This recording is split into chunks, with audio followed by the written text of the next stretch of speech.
Support Wrestle Talk! Donate on Patreon.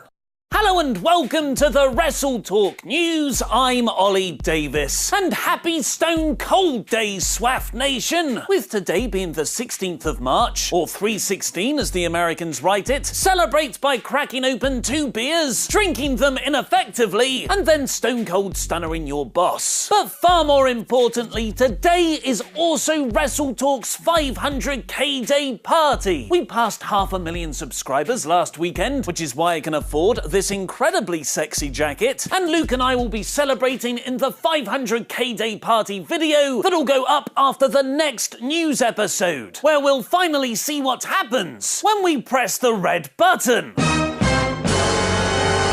I just hope Wrestle Talk Corporate are fine with me spending all this money on the jacket and the skydivers and the drumming pug and that movie voiceover guy everyone hates. On this week's Raw, WWE announced WrestleMania 34 will hold the first ever women's version of the Andre the Giant Memorial Battle Royal, and that it would be named after the fabulous Moolah. In the announcement's video package, WWE presented Moolah as an all-time great, a pioneer of women's wrestling, but in truth, the reality is quite the opposite. Her career is littered with accusations ranging from professionally selfish to downright illegal. She's blamed for holding back the style of women's wrestling for decades, for scrapping the WWF Women's Tag Team title belts in the 80s, and for being the key player in WWF's first ever screw job, over a decade before Montreal. But most horrific are the allegations from her former students, like Mad Maxine's to Pro Wrestling Sheet. She skimmed their money, she ignored women who were badly hurt, she pimped women out to creepy men, and on and on. Considering these allegations and the Me Too women's rights movement going on right now, it's absolutely baffling why WWE would champion Moolah as a pioneer of women's wrestling. Backlash isn't just the pay-per-view name, it became a change.org petition. The reaction became so visceral that WWE took the rare step of disabling comments for the announcement's video on their YouTube channel, a video that has since been removed completely. Possibly because that change.org petition got the attention of WrestleMania's sponsors, Snickers, who issued a statement to Wrestling Inc. We were recently made aware of the WWE's decision to honor a former wrestler during the upcoming WrestleMania 34 event. As a principle-based business that has long championed creating inclusive environments that encourage and empower everyone to reach their full potential, this is unacceptable. We are engaging with the WWE to express our disappointment. Following that statement, WWE then announced they'd change the Battle Royal's name. After further consideration, we believe it's best to proceed with the name WrestleMania Women's Battle Royal. What remains most important is that this historic match is part of WWE's unwavering commitment to the women's division. Stephanie McMahon quickly spun the whole fiasco to make it about WWE listening to their fans rather than the company honoring a morally bankrupt human being or seemingly being told to change it by their sponsor. Thank you, WWE Universe, for using your voice. What remains most important is that the WrestleMania Women's Battle Royal will be a historic match and is part of WWE's unwavering commitment to our women's division, yada yada yada, hashtag women's evolution, hashtag change the name. Which Snickers parent company, Mars Wrigley Confectionery US, catchy name, applauded in a statement to Deadspin. We are very pleased that WWE has decided to proceed with the name WrestleMania Women's Battle Royal. Fascinatingly, it seems the Moolah outrage didn't just catch WWE by surprise, it also came as a shock to its female wrestlers, with Wade Keller revealing on Sam Roberts' wrestling podcast that one woman in WWE DM'd him to say she didn't know anything about the Moolah accusations until the online outrage began. The Moolah backlash might also affect future plans for the company, with F4W Online reporting this reaction is being thought about a lot when it comes to honouring other wrestlers from the past, or even bringing back controversial former stars like Hulk Hogan. Click the video to the left to watch the explosive season finale of NGW, and make sure to tune into our 500k day party later today after the next news. I've been Ollie Davis, and what does the red button do?